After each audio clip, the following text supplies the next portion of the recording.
Hello दोस्तों, welcome to my channel और आशा करता हूँ सब बड़े होंगे और बेहतरीन होंगे। तो मेरे भाई जैसे कि हमारा एसएससी जीडी 2025 पे जो एग्जाम लगा हुआ है, करीब करीब 1 महीने का समय हमारे पास बचा हुआ है। तो मेरे बहुत सारे भाई बहनों का डाउट था, टेलीग्राम पे उन्होंने मैसेज किया था कि भैया जो हमारे नंबर हैं 105, 110, 90, 95, किसी के 115, मतलब इसी के एवरेज मतलब अप्रॉक्स अगर देखा जाए तो 100 के आसपास पहुंच रहे हैं। तो क्या ऐसा करें कि हमारा नंबर इंप्रूव हो सके, क्योंकि हमारा सिलेक्शन 105-10 नंबर से तो नहीं होगा। तो ये बात तो सच है कि हमारी जो कट ऑफ जाती है जीडी की, मतलब थोड़ा सा हाई रहती है। तो किस तरीके से लेकर चलना होगा ताकि आप एक सेफ जोन में पहुंच जाएं, मैं पूरी स्ट्रेटजी बात करूंगा। सबसे पहले मैं बताऊंगा कि किस तरीके से किस सेक्शन में आपको कितने नंबर का टारगेट लेके चलना है, ताकि उस सब्जेक्ट के अकॉर्डिंग ताकि आप उतना कर भी सकें। और उस सब्जेक्ट के अकॉर्डिंग आपको बताऊंगा कि क्या स्ट्रेटजी होनी चाहिए।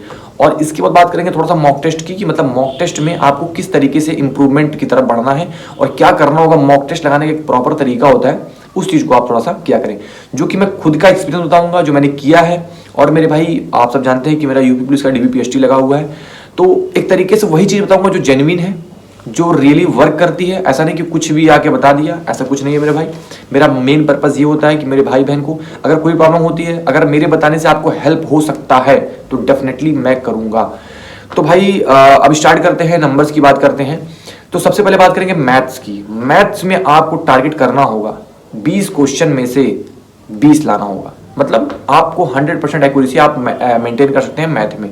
मैथ और रीजनिंग ये दो सब्जेक्ट ऐसे हैं जिसमें आप 20 आउट ऑफ 20 दोनों में मतलब क्वेश्चन को राइट कर सकते हो। तो भाई अगर बाय द वे एक आध क्वेश्चन जो है इधर उधर हो भी जाते हैं, तो आप इतना टारगेट लेके चलना कि मैथ में 20 में से 19 से नीचे नहीं जाना चाहिए। रीजनिंग में 20 में से तो 20 आपको लाना ही चाहिए, मतलब एक तरीके से देखा जाए, क्योंकि रीजनिंग मतलब भाई बहुत मतलब इजी होता है। अगर आप चाहें तो थोड़ा सा अगर अच्छे से प्रैक्टिस आपने किया है तो ला सकते हैं। लेकिन फिर भी अगर उसमें भी 20 ना लेके 19 लेके चलते हैं, चलो भाई एक क्वेश्चन इधर उधर हो गया तो कोई बात नहीं है। तो मैथ और रीजनिंग में 19 क्वेश्चन। हिंदी को भी हम टारगेट करेंगे इसी तरीके से, ताकि हमारा 18-19 क्वेश्चन तो मतलब राइट हो ही जाए 20 में से, इससे नीचे ना जाए हम, हो सके तो 19 ही रहे, इससे नीचे ना जाए, ठीक है। तो अब हम बात करेंगे जीएस की। तो देखिए इन तीन सब्जेक्ट की अगर हम बात करेंगे, मैथ्स, रीजनिंग, हिंदी, 19 क्वेश्चन अगर हम राइट करके चलते हैं तो हमारा 19 या 57 क्वेश्चन राइट हो जाएगा। अब आपको लगभग अगर 145 को करना है, मैं 145 को लेकर चल रहा हूं, तो उसके लिए आपको लगभग 72-73 क्वेश्चन को राइट करना होगा। 57 क्वेश्चन तो हमारे मैथ, रीजनिंग और हिंदी से हो गए।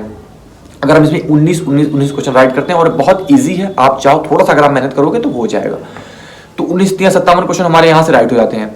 अब हमें लगभग और चाहिए 15-16 क्वेश्चन, जो कि हमारे 72-73 क्वेश्चन तक पहुंचा देगा। तो ये हमें जीएस से लेने होंगे। अब भाई जीएस में थोड़ा सा एक्यूरेसी की दिक्कत होती है, कोई 100% तो एक्यूरेसी होती नहीं है करने के लिए। जीएस में अगर हम चाहें कि भाई अब 20 में 20 राइट कर दें तो बहुत रेयर ही चांस है, 0.1% चांस है। लेकिन अगर हम इतना तो कोशिश कर सकते हैं कि हम 15-16 क्वेश्चन तक अगर हम राइट करना चाहें तो कर सकते हैं, हो सकता है। थोड़ा सा मुश्किल है बट हो सकता है। बस उसका तरीका क्या है आपको बताऊंगा कि जीएस में किस तरीके से आप स्कोर कर सकते हैं 15-16। बट आपको इतना करना होगा कि मैथ्स, रीजनिंग, हिंदी 19 क्वेश्चन आपको राइट करने होंगे। जीएस में आप मतलब 15-16 क्वेश्चन अगर राइट आप कर देते हैं तो ये मान के चलिए आपका 72-73 क्वेश्चन राइट हो जाएगा और आप जो है 145 स्कोर कर जाओगे। और मेरे भाई आपके देखिए 80 क्वेश्चन आते हैं, तो 80 के 80 आपको अटेंड करने होंगे, ये आप जान के चलिए। क्योंकि अगर आपको 72-73 राइट चाहिए तो इतना आपका 100% तो एक्यूरेसी होगा नहीं, किसी का भी नहीं होगा, हमारा भी नहीं होगा भाई, कि अगर हम 72-73 क्वेश्चन टोटल ही करके आते हैं तो उसमें से जरूर 3-4-5 क्वेश्चन मेरे गलत हो ही जाएंगे। तो आपको 100% मतलब पूरे क्वेश्चन करने होंगे, 80 के 80 क्वेश्चन करने होंगे, तब जाके आपका 3-4 मतलब क्वेश्चन जो गलत होगा, निगेटिव वगैरह हटा के आपका लगभग 72-73 क्वेश्चन आपका राइट मिल जाएगा, ठीक है। तो ये हमारा नंबर हो गया कि इस तरीके से हमें किस सेक्शन में कितना करना है। अब बात करेंगे थोड़ी सी स्ट्रेटजी टिप्स की, मतलब किसको कैसे पढ़ना चाहिए। मैं अपनी ओपिनियन बताऊंगा, बाकी आपका ओपिनियन अलग हो सकता है, ठीक है। आप देख लेना रिकॉर्डिंग। मैं अपने उन भाई बहन को बता रहा हूँ जो मतलब मैसेज किए थे, जो मेरे भाई बहन मुझे देखते हैं उनके लिए है। तो देखिए सबसे पहले मैं आपको बताऊँ मेरे भाई, मैथ्स की बात करेंगे और रीजनिंग की बात करेंगे। तो मैथ्स और रीजनिंग एक ऐसे सब्जेक्ट हैं कि इसमें आपको केवल अच्छे से एक बार कॉन्सेप्ट पढ़ना होता है। कॉन्सेप्ट अगर आपने पढ़ लिया है तो केवल प्रैक्टिस करते रहिए। आप प्रैक्टिस कहाँ से कर रहे हैं ये आपकी चॉइस है, आप कहीं से प्रैक्टिस करो, बस प्रैक्टिस अच्छे तरीके से करो। एक अच्छी पब्लिकेशन की कोई बुक लेके या फिर आप ऑनलाइन करो, जो मतलब कहीं से भी करो, बस अच्छे से जो क्वेश्चंस होते हैं आप उस एग्जाम के लेवल का क्वेश्चन लेके अच्छे से प्रैक्टिस करते रहो, ठीक है मेरे भाई। तो ये मैथ्स रीजनिंग का हो गया, ज़्यादा कुछ करना नहीं है। हिंदी की बात करेंगे तो जो सिलेबस में दिया है उसको अच्छे से लगाओ।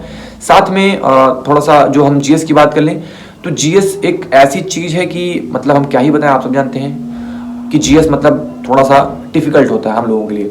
जो पढ़ने वाले बच्चे जितने स्टूडेंट हैं सबको जीएस से थोड़ा सा डर लगता है। बट जीएस में अगर आप सच में स्कोर करना चाहते हैं, थोड़ा बेहतर करना चाहते हैं और लोगों से, तो हार्ड वर्क की जगह मेरे भाई स्मार्ट वर्क करिएगा। स्मार्ट वर्क बहुत बेटर होगा। स्मार्ट वर्क कहने का मतलब है कि हमें ये देख के पढ़ना चाहिए कि जिस एग्जाम की हम तैयारी कर रहे हैं तो किस तरीके से क्वेश्चन पूछता है, किस लेवल का पूछता है, क्या टाइप होता है, और मतलब उसी अकॉर्डिंग आपको थ्योरेटिकल उसका पढ़ना चाहिए। अब ये कैसे मालूम चलेगा कि कैसे क्वेश्चन मतलब आते हैं? तो भाई पीवाईक्यूज है हमारे पास, हर सब्जेक्ट के पीवाईक्यूज पढ़िए, उसी टाइप के आप क्वेश्चंस पढ़िए, जैसे क्वेश्चन पूछता है उसी अकॉर्डिंग आप क्वेश्चन पढ़ेंगे तो आप बेस्ट कर पाएंगे मेरे भाई, ठीक है। ये नहीं कि कुछ भी मतलब एकदम पढ़े जा रहे हैं, कुछ मतलब ही नहीं है। अब आप भाई यूपीएससी लेवल का बुक लेके पढ़ लो, कह दो जीडी में हम 20 में 20 जीएस में राइट कर लेंगे, तो कोई इसमें कंफर्म नहीं है कि आप इतना कर सकोगे। आप तरीके से पढ़ो, जीडी में आप अच्छा नंबर स्कोर कर लोगे। तो भाई ये हो गया। एक बहुत इंपॉर्टेंट चीज बताओ मेरे भाई, जब हमारे पास लगभग 1 महीने का समय बचा हुआ है, इतना कम टाइम बचा हुआ है, ये टाइम हमारा रिवीजन का है। तो जो मेरे भाई बहन ऐसे हैं जो भी सिलेबस नहीं कवर है, जैसे मान लीजिए आपको 50-60% सिलेबस कवर है, 70% कवर है, तो पूरा मत अब कवर करने लगेगा, मतलब न्यू पे ज्यादा मत जाइएगा। जो चीजें आप ऑलरेडी पढ़ चुके हैं, चाहे 60% सिलेबस हो, चाहे 70% सिलेबस हो, चाहे आप 100% ही पढ़े हो, आपको रिवीजन का मतलब जो है फोकस करना है रिवीजन पे। रिवीजन एक ऐसी चीज है मेरे भाई कि आप न्यू पढ़ो तो नंबर बढ़े ना बढ़े इसका कोई गारंटी नहीं है, बट आप रिवीजन करोगे ना तो नंबर आपके बढ़ेंगे। और न्यू पढ़ने से क्या होगा भाई, आप चीज़ों को थोड़ा सा मतलब एक स्ट्रेस आएगा माइंड में, आप भूल जाओगे कुछ चीज़ें, तो आपको मतलब समझ ही नहीं आएंगी यार कि मतलब कितना पढ़ें, क्या पढ़ें, कैसे पढ़ें, कुछ चीज़ें आपको भूलती चली जाएंगी। तो इसलिए आप जो पढ़ें उसका अच्छे से रिवीजन करो। डिफिकल्ट नहीं होता है ज़्यादा, मतलब कोई भी एग्जाम, बस ये थोड़ा सा आपको प्रैक्टिस करना होता है। एक स्मार्ट, एक जेन्युइन तरीका, एक प्री प्लान होना चाहिए कि हमें क्या स्टेप लेके चल रहे हैं किसी भी एग्जाम को लेके। जो भी आप एग्जाम तैयारी कर रहे हैं उसका हर एक एग्जाम का अलग अलग प्लान होना चाहिए, ठीक है। तो भाई इस तरीके से करना, ये स्ट्रेटजी थी, ठीक है। आपको बता दिया मैंने, स्मार्ट वर्क करना है, हार्ड वर्क नहीं करना है, ठीक है। तो ये हो गया भाई, न्यू ज़्यादा नहीं पढ़ना है, थोड़ा सा जो आप पढ़ चुके हो पहले उसको थोड़ा सा अच्छे से रिवाइज करते चलो, प्रैक्टिस करते चलो, हो जाएगा। अब बात करेंगे थोड़ा मॉक टेस्ट की मेरे भाई। मॉक टेस्ट में जैसे अगर आपके नंबर भाई देवे अच्छे आ रहे हैं, बहुत अच्छे आ रहे हैं, 145-50 तक पहुंचे तो बेस्ट है। लेकिन जैसे बहुत कम आ रहे हैं, जैसे मान लीजिए आप 100 के आसपास पहुंच रहे हैं, 105-10 के आसपास पहुंच रहे हैं, तो जो क्वेश्चन आपके गलत हो रहे हैं उसको बाद में एनालिसिस करना है। ऐसे नहीं कि बस वहीं पे देख लिया, हल्का सा एक नजर हटा मतलब लगा लिया, बस क्या गलत है क्या नहीं है उसका आंसर देख लिया, ऐसे नहीं होगा। अगर आपके मैथ्स के क्वेश्चन गलत हैं उसके अच्छे से पहले बाद में मतलब कॉन्सेप्ट को देखना है, किसी भी टीचर का देख लो, यूट्यूब पे देख लो, ठीक है। कॉन्सेप्ट क्लियर करने के बाद में उस क्वेश्चन को नोट करो, जो क्वेश्चन आप नोट कर रहे हो उसके बार बार रिवीजन करो, मतलब हर 1-2 दिन पे आप उसको रिवीजन करते रहो। एग्जाम से पहले जो आप रिवीजन करते हो, जैसे 1-2 दिन पहले, मान लीजिए आपका कल परसों एग्जाम है, आज जो आप रिवीजन करोगे वो आप मैथ्स में उन क्वेश्चन के करोगे जो आप उसका नोट्स बनाए रहोगे, डाउट वाले क्वेश्चन के, जो आपके क्वेश्चन गलत होते थे, जो अनअटेम्प्ट छोड़ देते थे आप मॉक में, उन क्वेश्चंस की रिवीजन जब आप करके जाओगे ना मेरे भाई, बहुत बेनिफिट आपको मिलेगा एग्जाम में मेरे भाई, ठीक है। जीएस और हिंदी की बात करें, जैसे मान लीजिए मॉक में जो गलतियां होती हैं तो वो आप तुरंत वन टाइम वहीं पे एक बार देख लिया करो, वो ठीक है। बट मैथ्स के जो क्वेश्चन है उसको आप नोट किया करो मेरे भाई, नोट करके उसकी रिवीजन किया करो ताकि कॉन्सेप्ट जो है क्लियर हो जाए। तो ये थी थोड़ी स्ट्रेटजी जो कि मेरे भाई बहनों ने पूछा था टेलीग्राम पे कि भैया बता दीजिए, तो मैंने सोचा क्यों ना एक वीडियो अच्छे से बना के आपको बता दिया जाए। तो भाई आप इस तरीके से फॉलो करो, अच्छा हो जाएगा। और भाई जो मेरे भाई बहन अभी टेलीग्राम पे नहीं जुड़े हैं वो जाके जुड़ सकते हैं। टेलीग्राम का लिंक मैंने डिस्क्रिप्शन में डाल दिया है, वहाँ बहुत सारे नोट्स, पीडीएफ जो नोट्स होते हैं मेरे इंपॉर्टेंट, मैं आपको वहाँ पे डालता रहता हूँ। बहुत सारे मैंने एसएससी जीडी के, मैथ्स के, रीजनिंग के, हिंदी, जीएस के मैंने सारे पीडीएफ डाले हैं, सारे पीवाईक्यूज भी मैंने डाले हैं। अगर आप चाहो तो जाके आप वहाँ से जुड़ सकते हो और आपके लिए बेनिफिट होगा।